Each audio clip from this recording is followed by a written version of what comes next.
Ya, Assalamualaikum. Ini sudah di Rumah Sakit Umum Daerah RSUD Wonosari. Kita mau vaksin ya.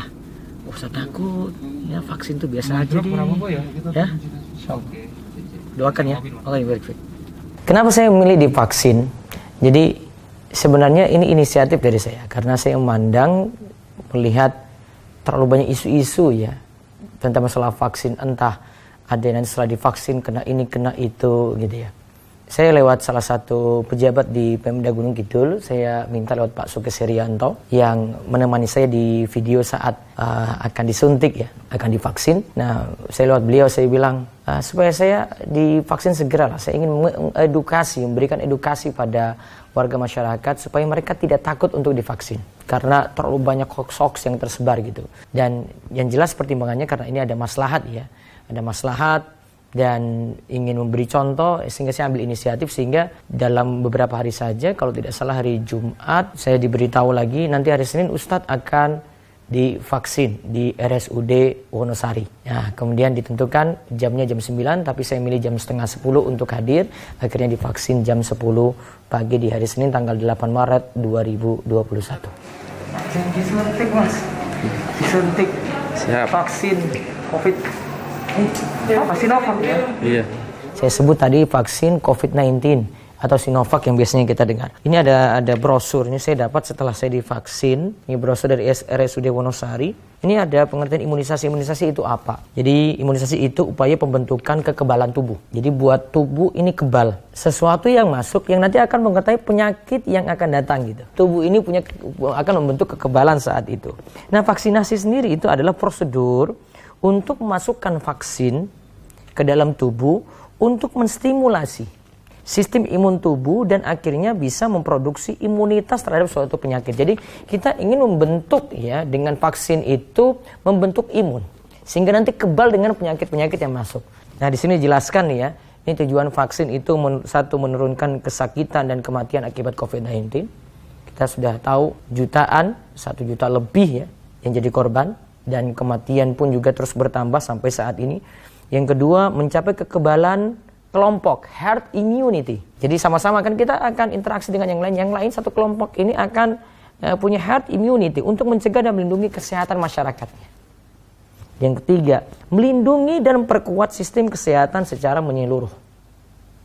Yang keempat, menjaga produktivitas dan meminimalisasi dampak sosial dan ekonomi. Ya, biar kita bisa aktivitas normal lagi lah setelah itu. Kalau mau tunda-tunda lagi, Anda mengurungkan niat untuk divaksin ya silakan. Mau nunggu waktu lama lagi untuk pemulihan dari dampak pandemi ini. Jadi saya ini akan disuntik pertama dulu ini dosis pertama. Nanti tanggal 22 lagi saya akan disuntik untuk dosis kedua. Nah, pada suntikan pertama antibodi yang terbentuk masih belum tinggi. Nah, vaksin ideal itu yang efektif, aman, dan halal. Nah, ini pabrik membuat vaksin COVID-19 tadi. Pfizer, Fosun Pharma BioNTech, mRNA. Ada juga dari Moderna. Pabriknya itu Moderna, mRNA. Itu saya sebutkan aja ya. 3 itu ada Oxford, AstraZeneca, viral vector. Ada juga yang keempat Sinovac, inactivated virus. Kemudian ada juga yang kelima ini Novavax. Ya, Novavax itu protein subunit. Itu untuk sekedar info ya. Ini saya akan divaksin, setelah ini kita akan masuk ke dalam ruangan.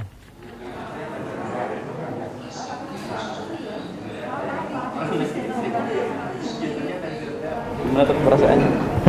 Gimana perasaan? Waduh, agak deg-degan.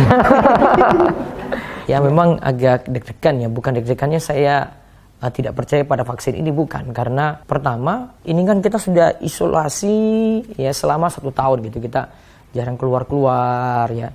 Setelah itu kan dapat vaksin, maka agak berbeda gitu keadaannya. Wah, ini saya mau divaksin nih, selama 1 tahun kita isolasi terus, selama 1 tahun ini kita tidak beraktivitas bebas nih, mau divaksin. Ya, ini mudah-mudahan jadi sebab gitu. Sehingga ketika saya divaksin dengan Mas Jarod yang ada di samping saya, nah itu agak deg-degan memang karena perasaannya agak berbeda ya. Walaupun saya sebenarnya setiap kali 2 tahun itu harus vaksin untuk umroh. Karena umroh saya bisa berangkat 1 tahun itu 2 atau 3 kali gitu ya. Karena ini untuk menghadapi masalah yang berbeda juga, virus yang berbeda.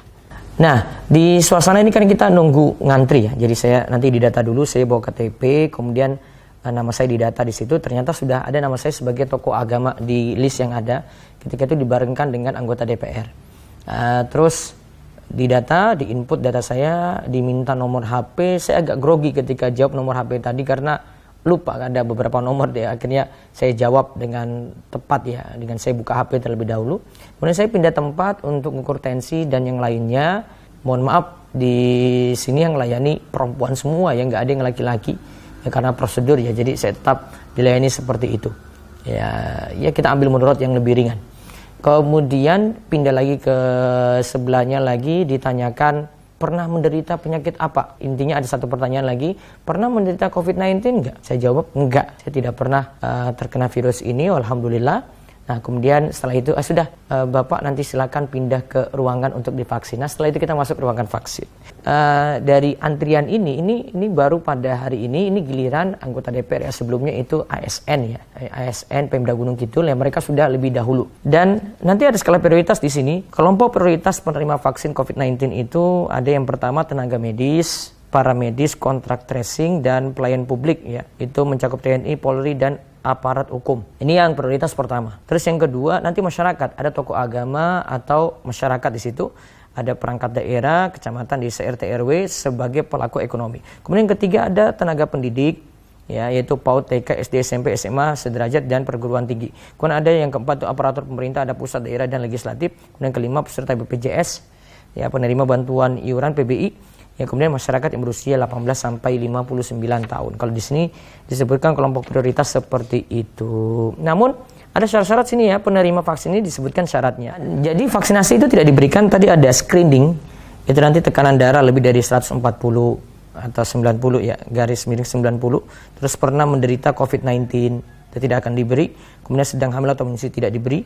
Gejala ispa dalam 7 hari terakhir nggak diberi. Terus ada anggota keluarga serumah yang menderita COVID-19 tidak diberi. Terus riwayat alergi berat setelah vaksinasi COVID-19 tidak diberi juga. Sedang dalam terapi aktif jangka panjang terhadap penyakit kelainan darah tidak diberi juga. Ada penyakit jantung, penyakit autoimun sistemik, penyakit ginjal, penyakit reumatik autoimun, kemudian penyakit saluran pencernaan kronis, kemudian ada penyakit hipertiroid, di sini penyakit kanker, kelainan darah, imunokompromis dan penerima transfusi.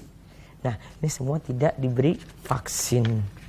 Nah, kemudian ketika saya masuk di ruangan dan sejak awal itu media dari Kominfo itu sudah siap-siap ya, karena mereka pandang ini bisa diviralkan dan juga mengedukasi masyarakat. Jadi ketika saya masuk di ruangan, itu kamera sudah pada siap-siap semua. Nah, mereka shoot ya, mengambil shoot, kemudian nanti ada wawancara, nanti setelah terakhir itu mereka akan wawancarai saya.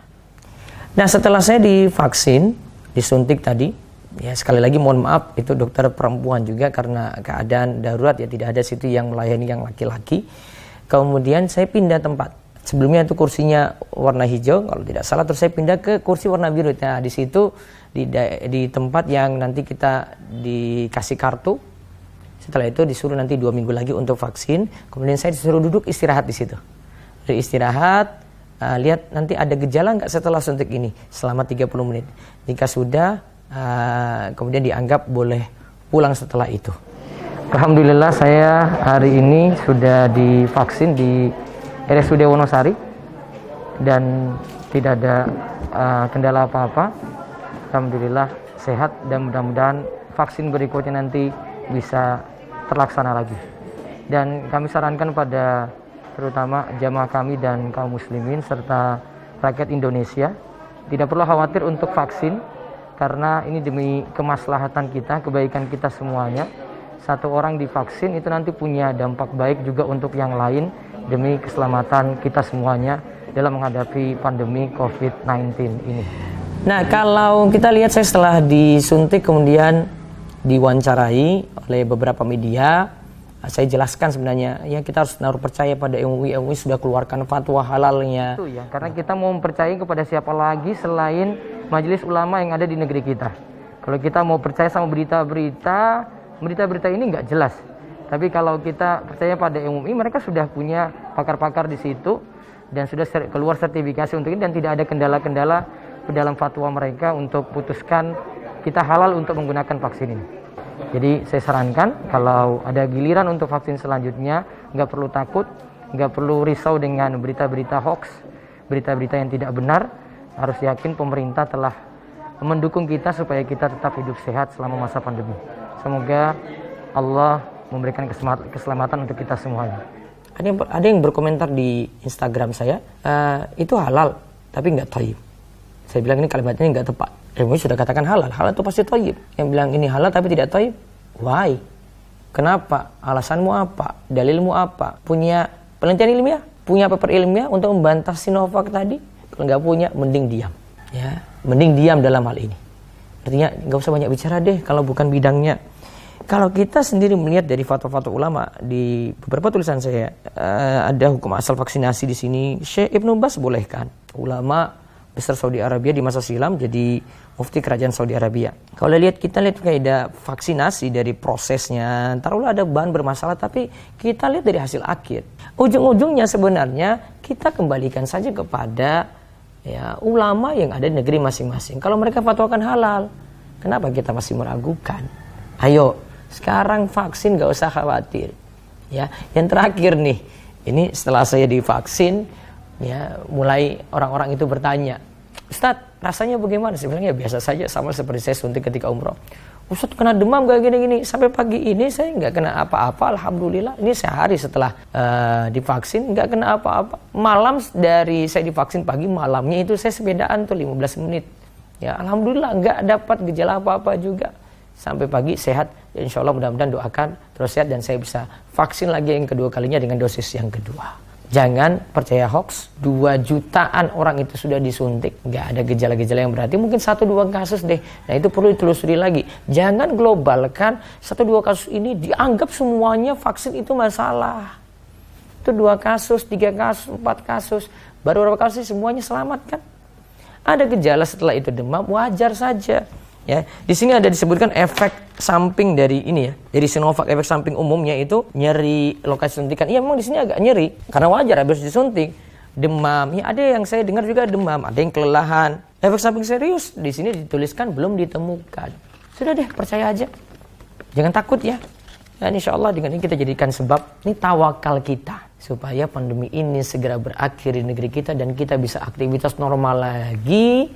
Adapun semua pastikan kan ngaji. Ya, maka kalau ada saran dari pemerintah untuk ikut vaksin, ikut itu. Nggak usah ngeyelan. Contoh yang sudah ada, tokoh-tokoh MUI kita sudah beri contoh. Ya, kami juga berusaha untuk memberikan contoh kepada Anda semuanya. Dan kami sarankan kalau ada kesempatan untuk vaksin, segera untuk vaksin. Semoga Allah mengangkat penyakit-penyakit berbahaya dari diri kita dan dari negeri ini. Dan kita semua selamat dari pandemi. Semoga istiqomah dan mendapatkan husnul khatimah. Wabillahi taufik. Assalamualaikum warahmatullahi wabarakatuh.